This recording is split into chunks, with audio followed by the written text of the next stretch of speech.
This story starts with a fire. Actually, it starts with a lot of fires. The year was 2019. Bolivia had had plenty of forest fires before, but 2019 was special. Dozens of fires spread up and down the edge of the Amazon rainforest. Incendios en la Amazonia parecen no tener fin. Solo en la selva boliviana se han quemado más de 1 millón de hectáreas y los equipos de extinción trabajan en condiciones casi al límite para intentar controlar los fuegos. It was all over the news. Bolivia is experiencing its worst fires in living memory. Mais de 500.000 hectares foram destruídos nos últimos dias por incêndios na Bolívia. D'importants feux de forêt font également rage depuis 3 semaines dans la zone de la Chiquitania, située à l'est du pays.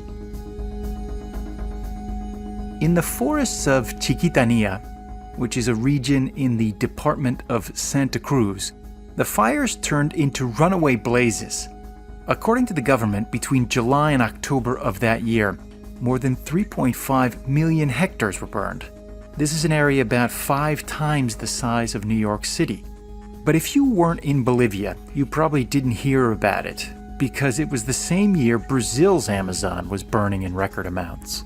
Fires are raging across Brazil's Amazon rainforest. There were roughly 20,000 fires there last month. Bolivia, like most countries, relies on volunteers to fight fires. People like Julio Sebers. Nosotros manejo fuego, conocemos que el 98% de los fuegos son por intervención antrópica, es decir, por el ser humano. Julio is a full-time activist, and he's a part-time firefighter, although sometimes it feels a little bit like the other way around. If he sounds exasperated, it's because he is. 98% of the fires, he says, are man-made. Pero de esos 98% los intencionales actualmente en la Chiquitanía ya son todos, la mayoría son intencionales, no se sabe de accidentales. And in the area where he works, the Chiquitania forest in the state of Santa Cruz, all of the fires are man-made. The story of the fires, and the organized crime that sparks them, was part of an inside crime investigation in the Amazon basin. On this day, Julio was showing our investigators around an area that had recently burned to the ground. Esto, justamente hace un mes y medio, pasó el fuego porque el fuego no te va a esperar, él avanza en el día unos 7, 8 kilómetros dependiendo del viento. Depending on wind conditions, fires can travel up to 8 kilometers in one day, he says. As he speaks, he points to the damage, which stretches about as far as the eye can see. This could have happened in one day, he adds. Entonces esto pudo haber pasado en un día, desde allá de donde entramos, de donde empezó a ver el bosque así. This is not your typical crime story, but it does reach all the way to the top of the political ladder in Bolivia. It's also a story about migration and economic development, and how organized crime takes advantage of both. Ultimately, it's about how organized crime accelerates the destruction of our environment and the people fighting to save that environment. That's where Julio and other extraordinary volunteers, including a courageous housewife, come into the story.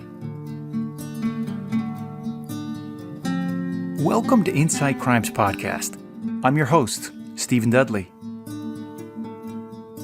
From street gangs in Central America to guerrilla and paramilitary groups in Colombia to prison gangs in Brazil, I've been investigating organized crime in the Americas for about 30 years. I've also been directing Inside Crime for close to 15 of those years, during which we've sent investigators to over 30 countries in the region to investigate criminal organizations. This podcast will explore some of the most compelling stories we've found while we're in the field. Sometimes we'll talk to victims of crime. Other times we're going to talk to crime fighters, and other times to the criminals themselves. These are complex stories, and in this podcast, we will give you the human side that is too often overlooked, while explaining the organized crime side that's at the heart of the problem. In this episode, with the help of 2 of our investigators and people like Julio, we're going to explore why Bolivia is burning.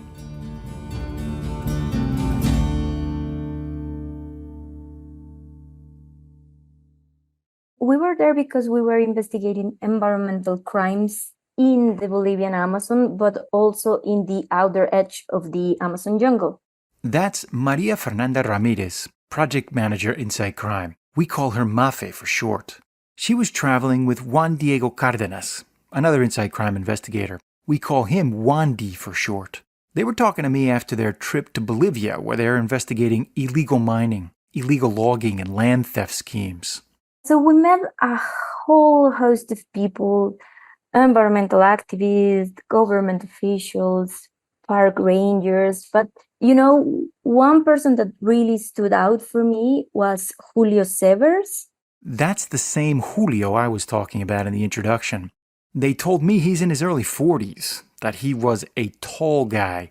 He was a bit skinny, strong, but he was also a chain smoker. We asked him, why do you smoke so much? And he told us this story that it was to keep away the lameojos. Lameojos. That's a crazy type of gnat that heads straight for your face and, as Mafe told me, licks your eyes. Julio hoped his smoke would keep them at bay, because when Mafe and Wandi met with him, the lameojos were dying of thirst. That's because Julio had taken them to the site of the latest fire in the area. It had happened in the eastern part of the country, the lowlands, the so-called Santa Cruz and Gran Chiquitania region. It's a remote place. It's near, for example, where Bolivian authorities, with the help of the CIA, caught up with the legendary revolutionary Che Guevara and killed him. But it still has lush tropical areas, which are fertile and ripe with a huge variety of trees. But by the time we got there, we only saw destruction. The fire painted the trees and the ground of a dark gray color that only fire can create. And several trunks, the bigger ones at least, had been cut down, except for one single tree. It was an almendro, a hard and resistant wood used in local markets for the manufacture of furniture. As they walked through the embers of the fire, Wandi asked Julio who or what was responsible for this destruction. Hay madera buena todavía por aquí. Como nadie los controla, agarran este tipo de troncos y ya comienzan a cortar para sacar madera. Well, the first time that he'll say is that fire was a man-made fire, as most of the fires that happen in Bolivia. Julio also told Wandi that timber traffickers create fires to facilitate deeper access to forests, which could otherwise not be reached, and they then pillage the forests of valuable trees like the almendro. He said that this tree, the almendro tree, was exactly what they were looking for, because that is a strong tree. And yeah, unfortunately, these strong trees may survive fires, but they not survive chainsaws.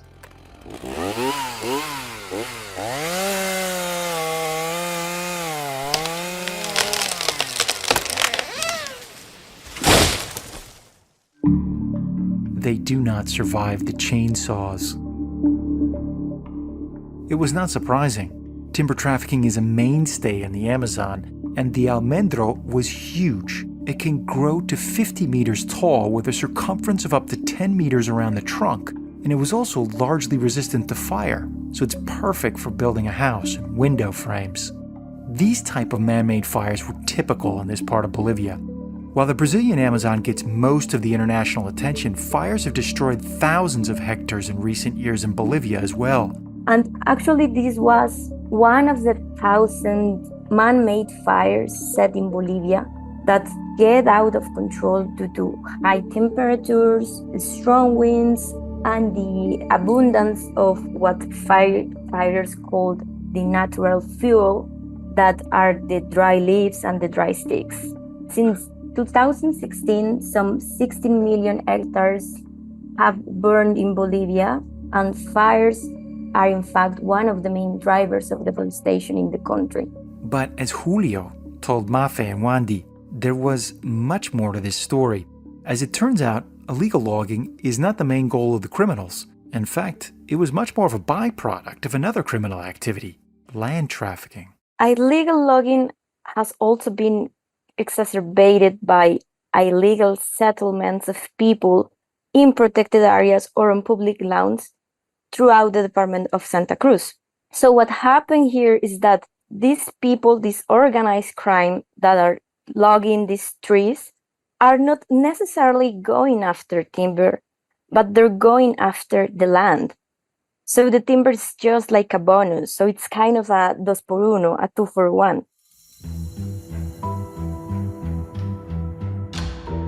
In order to understand the 2-for-1 part of the story, we've got to go backwards. Over the years, while he was president, Evo Morales pushed numerous measures to incentivize economic development. Now, some of these measures targeted large industries, such as cattle or soybeans, for export. Others were designed to push people in the highlands of Bolivia, such as the cities of La Paz and Cochabamba, to move to the lowlands, places like Santa Cruz, where the fires would later take place. The measures did three things for Evo Morales and his ruling party: the movement toward socialism, or MAS, as it's known by its Spanish acronym. First, it was a safety valve. It gave small farmers in the highlands a place where they could seek land elsewhere. Second, it furthered the government's goal to develop areas on the edges of the Amazon. It's not just cattle and soybeans, it's also things like biofuels. But the third reason was much more political. Santa Cruz había sido tradicionalmente un bastión opositor en Bolivia. Pero este domingo sus votantes dieron una gran sorpresa y celebraron por primera vez el triunfo del presidente Evo Morales en este departamento.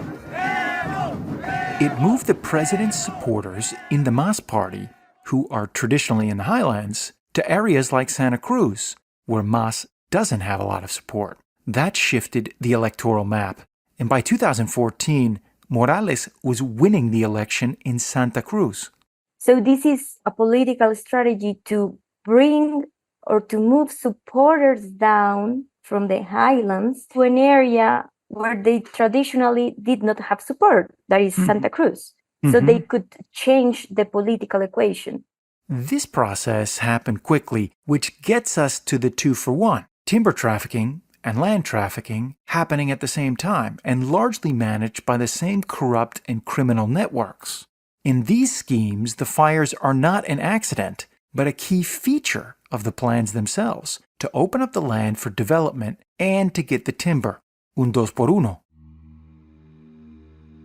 The migration, in other words, is where the real money is. These migrants need land, and the criminals provide those moving from the highlands to the lowlands with this land.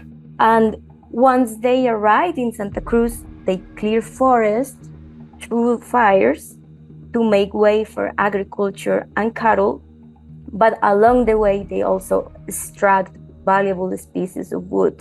So the main goal is not even to get the timber, but the land, and the timber is just a bonus. Part of the thing that's making this hard to understand is just this, program seems to be run from the central government. In other words, they've given them incentives to move down there and clear out this land. Is that the case? Am I understanding that correctly? Yes, that's exactly the case. The government has prioritized the economic development of the country based on agriculture and cattle, but this obviously took a high cost on the environment that resulted in high levels of deforestation. Under normal circumstances, transferring this land to colonizers would take months, if not years. But the government's Land Agrarian Institute, or INRA as it's known, is notoriously corrupt. And many activists and crime watchers in Santa Cruz told Mafe and Wandi that they are part of an elaborate scheme to help both MAS and themselves in the process. There are huge corruption schemes where INRA officials, fixers, and squatters all work in an organized crime network where squatters, to access to the land, pay a fee to the fixers, which they connect them to the INRA officials or the former INRA officials to get the ownership of the lands. Mafi and Wandi also said the brokers sell to large agricultural and cattle farmers, who also get land titles expedited by corrupt INRA officials. And the other way is that these land trafficking networks are just invading and accumulating lands in Bolivia, but they don't even get the titles. They don't even bother to get the titles, but they just accumulate land, and then they pass on these lands to different people who are colonizing as well in a way. This colonization accelerated through 2019, as did government measures to facilitate it.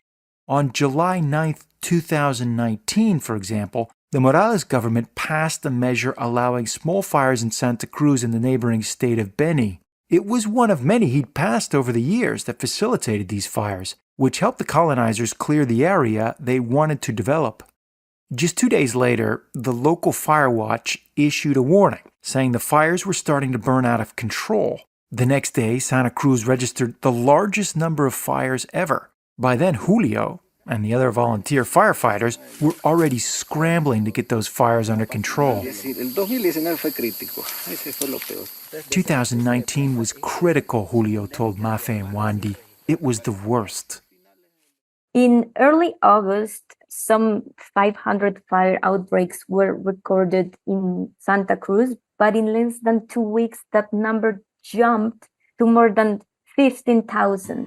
And this is why people like Julio or other civil society people that I met there are so important to fight the fires and also to fight environmental crime in Bolivia. They're literally the firewall.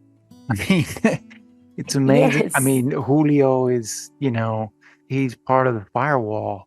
How many of these volunteer firefighters are there out there? At the time, they received like 360 volunteer firefighters. They arrived in Bolivia from the rest of the country and from different parts of the world. One of these was Senia.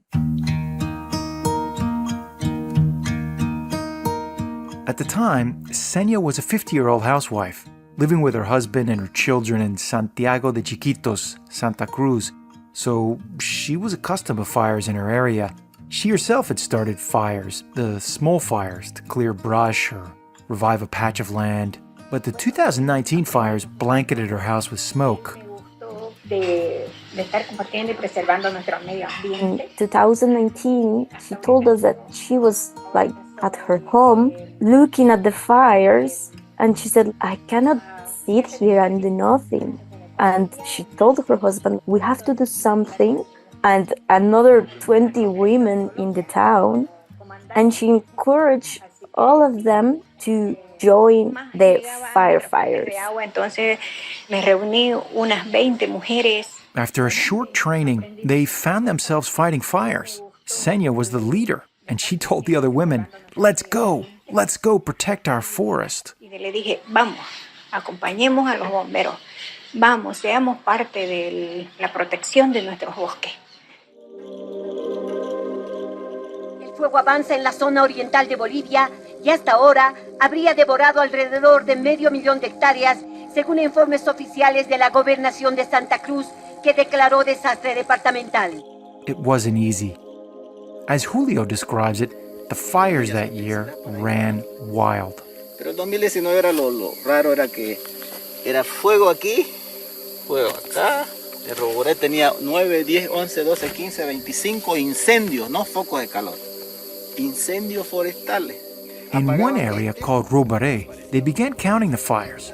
9, 10, 11, 12, 15, up to 25. Not brush fires, he said, real fires. We would put them out in one place, and they would pop up a few kilometers away in another.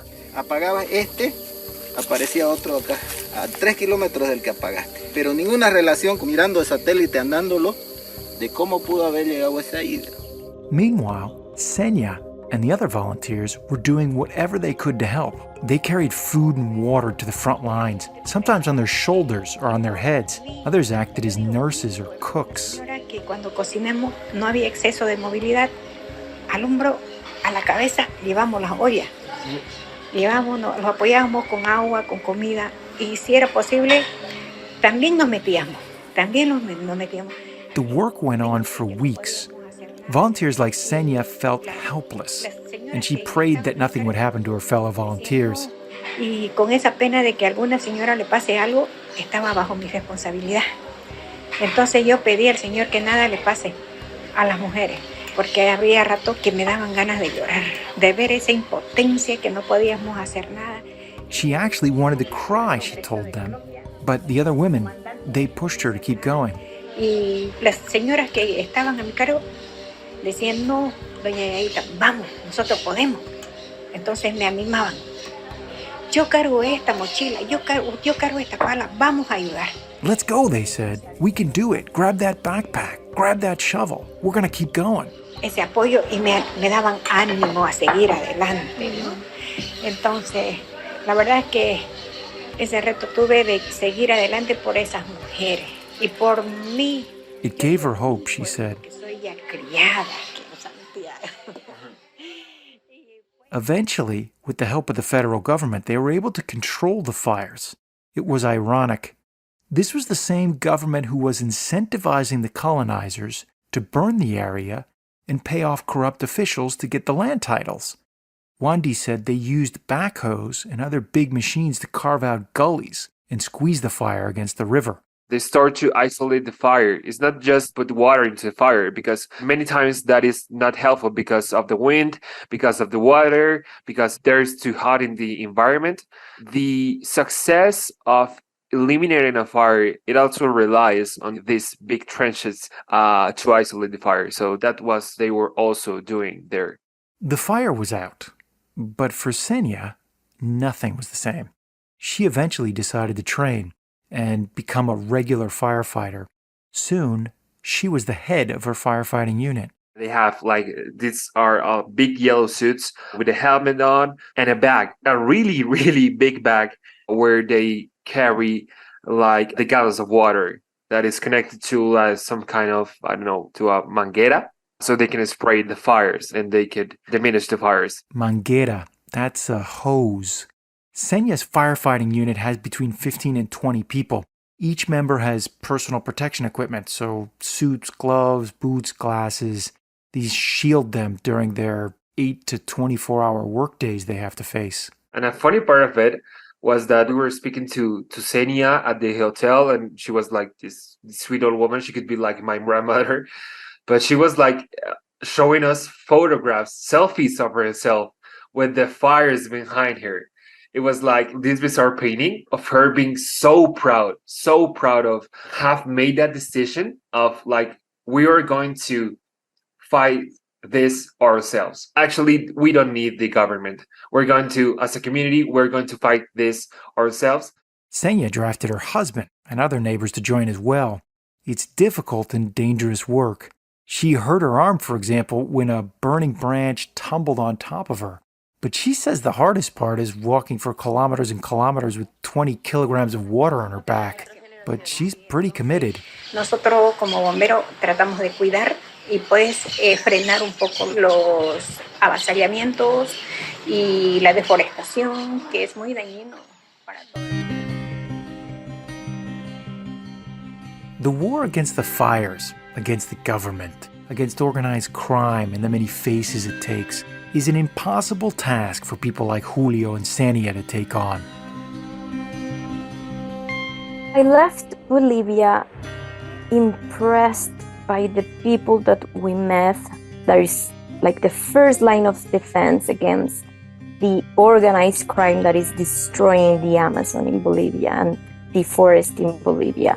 It was impressive to see these people that are fighting alone to this huge threat. It's a tough road ahead, though, for them. I mean, between Julio and Xenia, I wish them all the best, but it seems like they're fighting forces that are a little bit bigger than they are. I mean, all the way from the presidency down to, timber traffickers and land traffickers getting their 2-for-1s and selling their land, and, it's an uphill battle. But you know what, Steve? Their commitment to the defense of the forest, I think it's much more important for them, and their encouragement to move forward in this task of being a firefighter is stronger than everything else.